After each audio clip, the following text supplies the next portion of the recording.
नमस्कार, सीधा संवाद में आपका स्वागत है। आज हमारे साथ हैं वित्त राज्य मंत्री अर्जुन राम मेघवाल। पिछले कई दिनों से विमुद्रीकरण के मुद्दे पर संसद से सड़क तक लगातार बहस मुबाहिसों का दौर जारी है और इस तरह के बीच संकेत लगातार सरकार दे रही है कि आने वाले वित्त वर्ष में कई तरह के बदलाव होंगे। बजट को लेकर कई तरह के बदलाव हमें देखने को मिल सकते हैं और इन तमाम मसलों पर बात करने के लिए हमारे साथ मौजूद हैं वित्त राज्य मंत्री अर्जुन राम मेघवाल जी। बहुत बहुत स्वागत है आपका।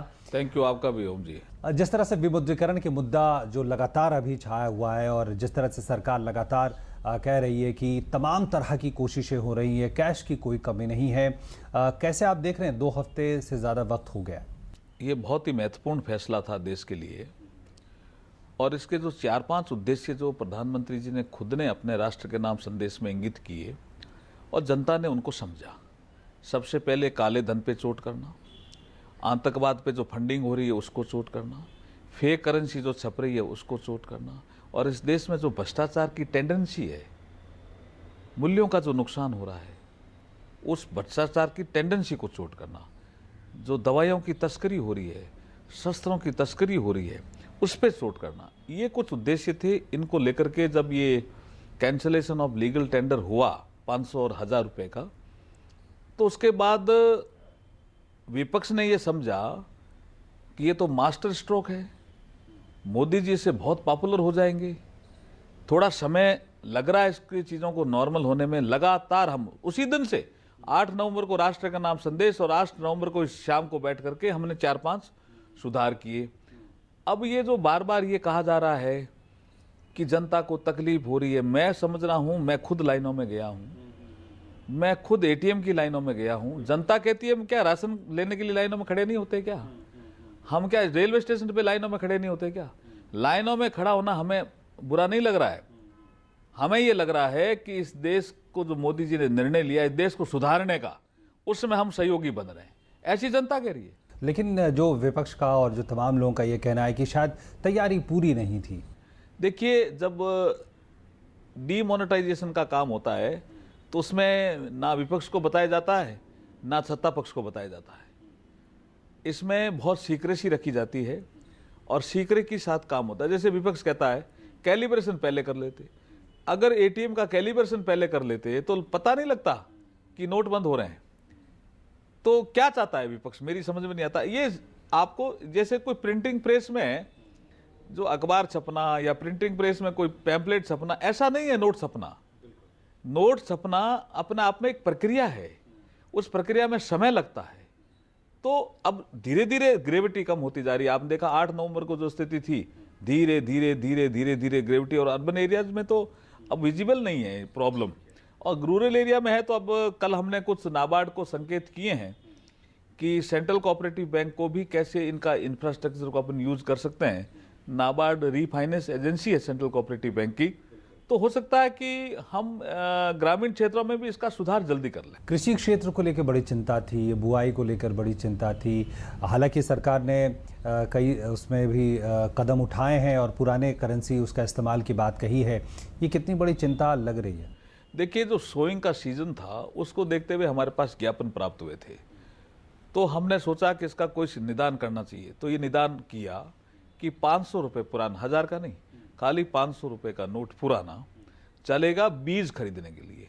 अब एक विषय आ रहा, क्या खाद खरीदने के लिए चलेगा क्या? ये विषय कल भी आया, आज इसमें फिर हम बैठेंगे, इसका भी कोई न कोई हम सकारात्मक निर्णय लेंगे इस संबंध में। ठीक है। और ये भी एक मुद्दा बार बार उछल कर आया कि जनधन के खातों का जिस तरह से दुरुपयोग की एक खबर चली, उसको लेकर किस तरह से सरकार विजिलेंट है, कैसे देख रही? देखिए, क्या हुआ, जैसे ही ये लीगल टेंडर कैंसिल हुआ 500-1000 का, तो जो लोगों के पास बोरे भरे पड़े थे या संदूकें भरी पड़ी थी रुपयों से, उन्होंने देखा क्या करें, तो उन्होंने एक तरीका निकाला कि जैसे हमने कहा कि अगर किसी के पास KYC अकाउंट है, नो योर कस्टमर अकाउंट है, तो आप 2.5 लाख रुपए तक जमा करा सकते हैं, गवर्नमेंट कुछ नहीं पूछेगी।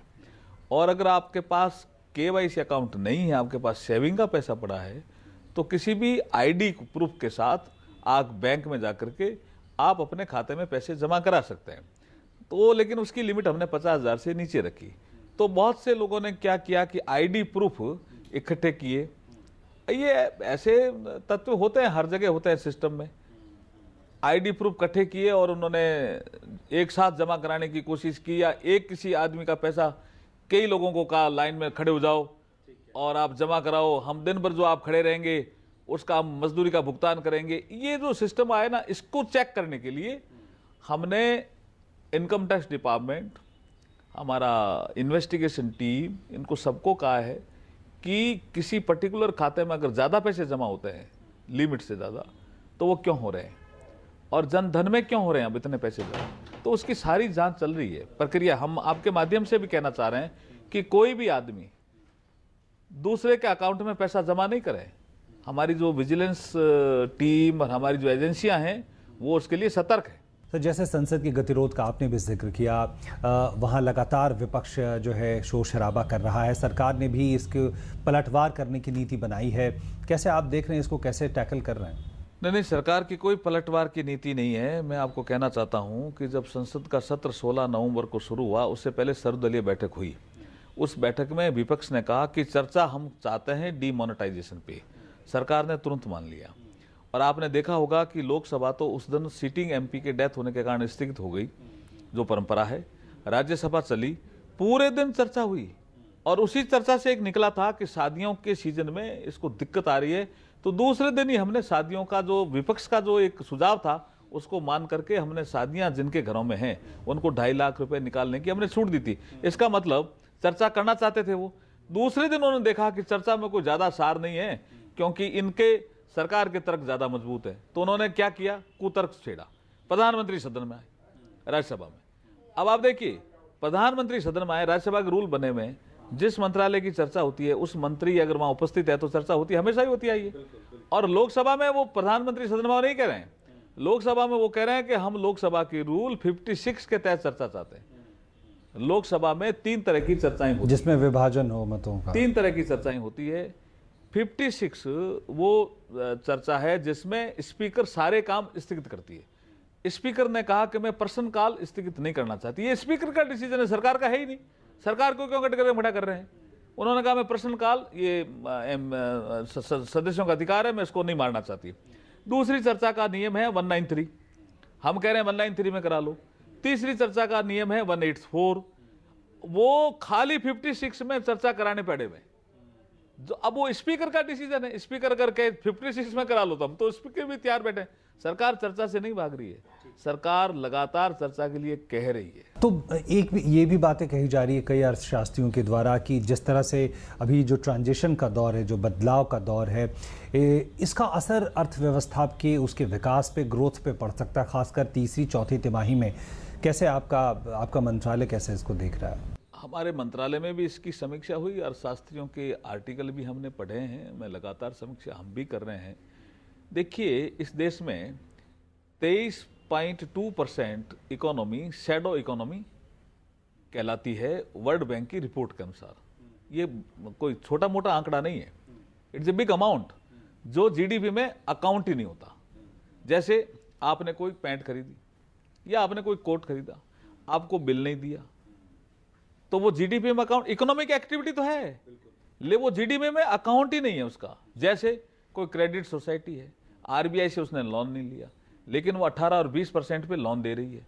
सेंट्रल कोऑपरेटिव बैंक 12% पे दे रहा है, लेकिन वो 18% पे दे रही है। लोग इसलिए जा रहे हैं कि वो एनपीए नहीं होता या 6 महीने हमें स्थगित कर देगा। लेकिन जो क्रेडिट सोसाइटी है वो जो लोन दे रही है वो जीडीपी में अकाउंट ही नहीं है उनका, अनअकाउंटेड इकोनॉमी। किसी आप शहर में जाइए महाराष्ट्र में, सेंट्रल कोऑपरेटिव बैंक से ज्यादा आपका क्रेडिट सोसाइटी का लोन है। तो ये सारी जो इकोनॉमी है जब जीडीपी में आएगी तो जीडीपी डबल डिजिट पे जाएगी। ये ट्रांजिशनल जो तकलीफ है ये जनता सहन करने के लिए तैयार है। आने वाले समय में जब इकोनॉमी में इतनी करेंसी आ जाएगी तो बैंकों के पास, और बैंकों के पास ये लो कॉस्ट इकोनॉमी है, बैंक अगर लोन देते हैं और वसूल करते हैं 12% पे, तो वो लो कॉस्ट इकोनॉमी नहीं है। अभी जो पैसा आ रहा है सेविंग का आ रहा है, सीसी का आ रहा है, सीसी पे सेविंग में क्या इंटरेस्ट है, तो ये लो कॉस्ट इकोनॉमी का जो पैसा आ रहा है तो बैंक वापिस जब देंगे तो आपका 2 या 3, 4, 5% पे जब लोन देंगे तो जनता का फायदा नहीं होगा क्या? सोशल सेक्टर में जो हम पैसा लगाना चाह रहे थे, हम आपका कब तक साहब फिजिकल डिफिसिट वाले बजट पे जिंदा रहेंगे सब? वर्षों से हम कह रहे हैं फिजिकल डिफिसिट कम होना चाहिए, कम नहीं हो रहा है, लेकिन इस साल के आंकड़े आपको बताएंगे कि हम फिजिकल डिफिसिट को कितना कम करने जा रहे हैं। और एक बात ये भी कही जा रही है कि बैंकों को बहुत बड़ा फायदा मिलेगा, बैंकों के पास नकदी आ रही है, और ये भी वित्त मंत्री कह रहे हैं कि आने वाले वक्त में हम ब्याज दरों में कमी भी देख सकते हैं। तो बैंकों की आर्थिक स्थिति सुधरेगी तो बैंक कोई खुद के लिए तो बने हुए नहीं है, वो इस देश के नागरिकों के लिए बने हुए हैं जिनको जरूरत है लोन की, चाहे एमएसएमई सेक्टर हो, चाहे हैंडीक्राफ्ट का सेक्टर हो, चाहे हैंडलूम का सेक्टर हो, चाहे मुद्रा का लोन हो। विपक्ष का एक आरोप मेरे समझ में नहीं आ रहा है, वो कह रहे हैं जी आपका पैसा ले रहे हैं और ये बड़े बड़े लोगों को देंगे। ये मुद्रा बड़े लोगों को दिया जा रहा है क्या? समझ में नहीं आ रहा है इनको अभी तक। एमएसएमई का लोन कोई बड़े लोगों को दिया जा रहा है क्या? ये जितने भी weaker section of the society के लोग हैं जिनको लोन अभी तक आसान नहीं था, वो लोन मिलना भी आसान होगा और उसकी ब्याज की दरें बहुत कम होगी ताकि वो इकोनॉमी को जनरेट कर सकें, और इकोनॉमी की साइज जब बढ़ेगी तभी तो भारत मान बनेगा भाई। बिल्कुल। और जिस तरह से सरकार लगातार दावा कर रही है कि हम एक कैशलेस इकोनॉमी की ओर बढ़ रहे हैं और जिसमें सब कुछ पारदर्शी होगा, इसको लेकर क्या कुछ सरकार सोचे, इस पे बात करेंगे। फिलहाल रुक रहे हैं सीधा संवाद में एक छोटे से ब्रेक के लिए।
क्या बात है राशिद, फर्स्ट डिवीजन में पोस्ट ग्रेजुएशन करने के बाद भी तुम उदास हो? लेकिन सर वो सोच रहे होगे कि खर्चा कहाँ से आएगा? हैं? चिंता मत करो, क्योंकि अब तुम्हारे साथ है मौलाना आजाद नेशनल फेलोशिप हमारे लिए सर। हाँ, तुम्हारे लिए और अल्पसंख्यक समुदाय के उन स्टूडेंट्स के लिए जिनकी सालाना पारिवारिक आय 2.5 लाख रुपए से कम है और जिन्होंने किसी भी सरकारी विश्वविद्यालय से जूनियर रिसर्च फेलोशिप या एमफिल के लिए आवेदन दिया। मदद हमारी, मंजिल आपकी। नहीं यार, अब ये रैगिंग बिल्कुल बर्दाश्त नहीं हो रही है, कंप्लेन तो करनी पड़ेगी। तू पागल हो गई है क्या? सीनियर से पंगा लेगी तो तेरा और बुरा हाल करेंगे। नो यार, हेल्पलाइन नंबर है, I am sure they will help. Helpline number से कभी किसी को हेल्प नहीं मिलती। At least we should try. आपकी थोड़ी सी हिम्मत और एक कंप्लेन की वजह से आपको रैगिंग जैसी बीमारी से छुटकारा मिल सकता है। Use helpline, it helps. Doctor Neha, team lunch 9th को है। सॉरी सर, बट 9 को कहीं और कमिटमेंट है। सर, नेहा मैम ने एक बार कमिटमेंट कर दी ना तो वो खुद की भी नहीं सुनती हैं? कैसी कमिटमेंट? कमिटमेंट प्रेग्नेंट वुमेन के लिए। प्रधानमंत्री सुरक्षित मातृत्व अभियान ज्वाइन किया है मैंने। सरकारी अस्पताल जाकर स्पेशल एएनसी सर्विस मुफ्त देती हूँ। आखिर हम प्राइवेट डॉक्टर्स का भी तो कुछ फर्ज बनता है। Lunch cancel. I pledge for 9। हर 9 तारीख को होने वाली माँ का ख्याल सबसे पहले।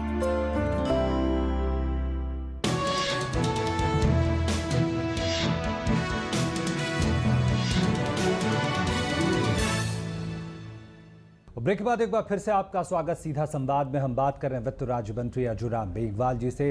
मेघवाल जी, अगर हम देखें तो कैशलेस इकॉनमी, इसकी बड़ी चर्चा हो रही है और लगातार सरकार अपनी तरफ से कोशिशें कर रही है। किस तरफ बढ़ रही है? और क्योंकि एक बात ये कही जाती है कि अभी भी इंटरनेट की पहुंच, ये डिजिटल डिवाइड की बात कही जाती है, गाँव में इसको लेकर कुछ समस्याएं हैं, तो किस तरह से रोड मैप है सरकार का? देखिए, हमने डिजिटल इंडिया का जो प्रोग्राम लिया था हाथ में, तब भी समझ जाना चाहिए कि ये सरकार डिजिटल पेमेंट के प्रति कितनी जागरूक है। ओएफसी का काम, ऑप्टिकल फाइबर केबल बिछाने का काम इसी सरकार ने इतने बड़े पैमाने पर हाथ में लिया था और कई राज्यों ने इसमें बड़ा सहयोग किया है। कई राज्यों में तो बिछ गई है पूरी पूरी। जब हर ग्राम पंचायत में ओएफसी की केबल बिछ करके और डिजिटल इंडिया से कनेक्ट हो जाएगा इंटरनेट से, वो तो हर ग्राम पंचायत में सुविधा मिल जाएगी। आप देखिए, ये देश की जनता ई पेमेंट, डिजिटल पेमेंट की ओर बढ़ चली है। आप रेलवे का देखिए, लोग कहते हैं कि नहीं जनता अभी तक, आप रेलवे में 58% टिकट जो है वो आपका घर में बैठा आदमी खुद ही इंटरनेट से प्राप्त करता है। क्यों करता है? तो जब वो प्राप्त करता है तो जो स्मार्टफोन आए हैं उसका वो यूज नहीं करेगा। किसान अपने खेत में बैठा बैठा फसल में खराबा होगी, स्मार्टफोन से पिक्चर लेकर के और हमारे भेज नहीं देगा सैटेलाइट को। लेकिन अभी ये होना है, ये हो जाएगा, ये होने ही वाला है, ये होने ही वाला है। आप देखिए कि जब से 8 नवंबर को ये जो कैंसिलेशन ऑफ लीगल टेंडर हुआ है 500,000 का, उसके बाद जो डिजिटल का काम है, डिजिटल पेमेंट का काम है, बहुत तेजी से आगे बढ़ा है। एक आंकड़ा कहता है कि 300% तक बढ़ा है। 300 कहीं 400 कहीं, तो इसका मतलब पब्लिक चाहती है। अरे ये पब्लिक क्यों नहीं चाहेगी? आज कोई लेबर है, टी बागान में काम करता है, अभी कम्युनिस्ट पार्टी वाले कहते तो खूब हैं कि हम मजदूरों के हितैषी हैं, लेकिन ये निर्णय कितने हितैषी है देखो मैं बताता हूं आपको। वो अभी उनको कागजों में देते हैं 20,000, उनको पकड़ाते हैं 15,000, 5,000 का मार्जिन। और जब डिजिटल पेमेंट होगा तो जितना देते हैं ना उतना ही आएगा खाते में। इसका मतलब मिनिमम वेजेस को भी ये लागू करने में ये बड़ा योगदान देने वाला है। तो क्या कैशलेस इकोनॉमी टैक्स चोरी को भी पूरी तरह रोक देगी, आप मानते हैं? बहुत बड़ा चोट करने वाली है। टैक्स चोरी करने वाले लोग जो हैं, ये देश जो अब तक बना है वो ईमानदार लोगों के कारण बना है। और कल हमारी भारतीय जनता पार्टी की संसदीय दल की बैठक में ये कहा है माननीय मोदी जी ने कि ईमानदार लोगों को पहली बार लगा है कि हमारी कोई इज्जत हो रही है। हमने जो ईमानदारी से हमारा धन कमाया, या हम ईमानदारी से जीना चाहते हैं, या ईमानदारी की प्रवृत्ति हम इस देश में बढ़ाना चाहते हैं, उसकी कोई कदर हो रही है। इसलिए अगर कोई डर रहे हैं तो जो बेईमान जिनकी प्रवृत्ति है, चाहे वो किसी सेक्टर के हो सकते हैं, वो ही डर रहे हैं। ईमानदार लोग इस निर्णय का स्वागत कर रहे हैं। एक रिपोर्ट ये भी सरकार की कहती है कि इससे पहले भी जो विमुद्रीकरण की कोशिश हुई या 1978 में हुई, 86 में हुई, वो बहुत सफल नहीं रहे। उस मायने में कितना अलग है ये? देखिए, सबसे पहले डीमोनेटाइजेशन यहाँ होता है इस देश में 1946 में, जब हम अंतरिम सरकार में थे। उसके बाद होता है 1978 में, जब मोरारजी देसाई की सरकार थी। जब मोरारजी देसाई की सरकार थी, जब डीमोनेटाइजेशन किया गया था, तब 1,000 रुपए का, 5,000 रुपए का और 10,000 रुपए का। इकोनॉमी की साइज इतनी बड़ी नहीं थी। और ये पैसा जो किया गया था डीमोनेटाइजेशन, उसके बाद जो दूसरे पैसों की जो प्रॉब्लम थी उसको लेकर के उन्होंने समीक्षा की होगी, लेकिन हमने पूरी तरह से समीक्षा करके कहा है कि अभी इकोनॉमी में 500,000 रुपए की जो साइज बढ़ी है ना, 86% है। आप कल्पना कर सकते हैं क्या? 86% इकोनॉमी में, मुद्रा में उसकी साइज, और 50% के आसपास करेंसी यूज ही नहीं हो रही है आरबीआई के रिकॉर्ड के अनुसार। इसका मतलब कहां पड़ी है? वो जनरेट तो होनी चाहिए ना, कोई रियल एस्टेट में लगाए, कोई कहीं लगाए, समझ में आता है, लेकिन बोरों में भर के बंद कर लेगा इकोनॉमी को, करेंसी को, तो क्या आरबीआई हाथ पे हाथ धरा लेकर बैठा रहेगा क्या? इसलिए चोट हुई है। और जिस तरह से कहा जा रहा था कि आतंकवाद और हवाला कारोबार और इन सब पे बड़ी चोट पहुंची है, क्या मंत्रालय की रिपोर्ट है, कितना इस पे फर्क पड़ा है? देखिए, हवाला इस देश की काला धन को जनरेट करने की जड़ है। हवाला में क्या जो काम करते हैं वो भी बड़े संकट, बड़े परेशान रहते हैं। कभी भी कोई लूट सकता है, कभी कोई पैसा खा सकता है, लेकिन करें क्या? क्योंकि इकोनॉमी में इनका रोल था, इसलिए कर रहे थे। अब इस पे इतनी चोट पहुंची है हवाला के कारोबार पे, जैसे आप पुरानी दिल्ली और उसके आसपास कभी कभी देखते होंगे कि एक आदमी फोन करता है, ये इतने पैसे इधर पहुंचाते, इतने पैसे, मैं यहां खड़ा हूं, और पुलिस कुछ नहीं कर पाती है। ये अब इसके जो हमने जो लीगल टेंडर कैंसिल किया 500,000 का, हवाला वाले तो कारोबार वाले एकदम धाराशाही हो गए। हम चाहते हैं कि जो भी इकोनॉमी जनरेट करने के कारोबार हैं वो लीगल हो, इकोनॉमी में उनकी काउंटिंग हो। अनअकाउंटेड इकोनॉमी हम नहीं चलना देना चाहते, ये सरकार की पूरी मंशा है। भाई इकोनॉमी भी चल रही है और काउंट भी नहीं हो रही जीडीपी में, ये क्या सिस्टम है? बिल्कुल। देश से बाहर की सीमाओं के बाहर भी लगातार काला धन और उस पर लगातार चोट करने की कोशिश है, और स्विट्जरलैंड के साथ भी ऑटोमेटिक एक्सचेंज ऑफ इंफॉर्मेशन हुआ है। कितना महत्वपूर्ण इसको आप मानते हैं? देखिए, जो बाहर काला धन है उसमें इंफॉर्मेशन एक्सचेंज करने की प्रक्रिया में हम बहुत आगे बढ़े हैं, और उनकी शर्त है कि उसको हम गुप्त रखें, इसलिए हम गुप्त रखे हुए हैं। कुछ लोग चाहते हैं इसको ओपन कर दो, ओपन करते ही वो हमें सूचना देना बंद कर देंगे, इसलिए वो चाहते हैं सूचना देना बंद करें ताकि काला धन बाहर का यहाँ आवे नहीं। हम उनके गेम में फंसना नहीं चाहते। लेकिन जो आपने सीमा पार आतंकवाद और उसकी बात करी, उसका असर तो आपको जम्मू कश्मीर में देखने को मिल रहा है। लोग जो पत्थर फेंकते थे 500-1000 रुपए लेकर के, आप देख रहे होंगे कि पत्थर फेंकना बंद हो गया, और पहली बार जम्मू कश्मीर में स्कूल में जो पढ़ने वाले लड़कों का एग्जाम की उपस्थिति 94.5% रही है। कभी इतनी एग्जाम में उपस्थिति नहीं रही, पहली बार 94.5%। It is achievement of the government. Budget आने वाला है और उसकी तैयारियां शुरू हो गई हैं, क्या उम्मीद हम कर सकते हैं? कहा जा रहा है कि बजट की तारीख बदल रही है, नए सिरे से काफी कुछ बदलाव हो रहा है। देखिए, जो एक्सपोर्ट में काम करने वाले लोग हैं उनके प्रतिवेदन लगातार हमारे समय आ रहे थे कि साहब हमारा कैलेंडर ईयर, फाइनेंशियल ईयर अलग अलग होने के कारण हम जब जर्मनी में, फ्रांस में, इंग्लैंड में और यूरोप में और देशों में काम करते हैं तो उनका जनवरी से है फाइनेंशियल ईयर। तो जनवरी से हमें 2 अकाउंट रखने पड़ते हैं, 2 सीए रखने पड़ते हैं।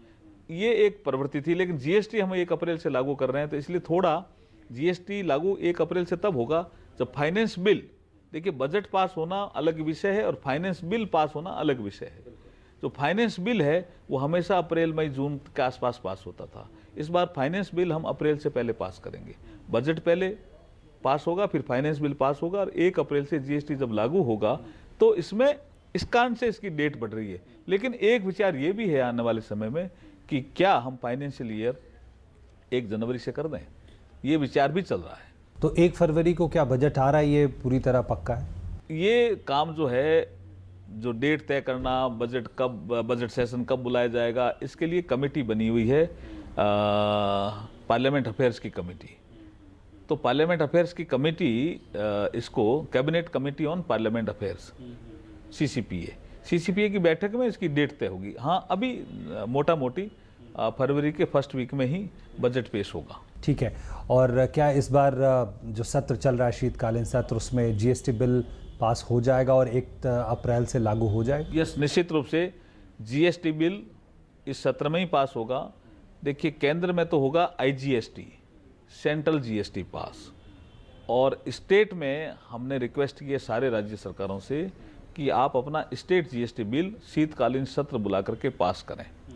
ये दोनों जैसे ही पास हो जाएंगे तो हम 1 अप्रैल 2017 से जीएसटी इस देश में लागू कर देंगे, जो भी ईज ऑफ डूइंग बिजनेस का एक बड़ा कदम है। और अंत में मैं आपसे एक निजी सवाल पूछना चाहूँगा। आप बहुत मीडिया में सुर्खियाँ आपने लूटी हैं, साइकिल से जब आप पार्लियामेंट जाते हैं, तो क्या ये चीज़ आगे बढ़ी है? क्या दूसरे सांसदों को भी आपने प्रेरित किया है?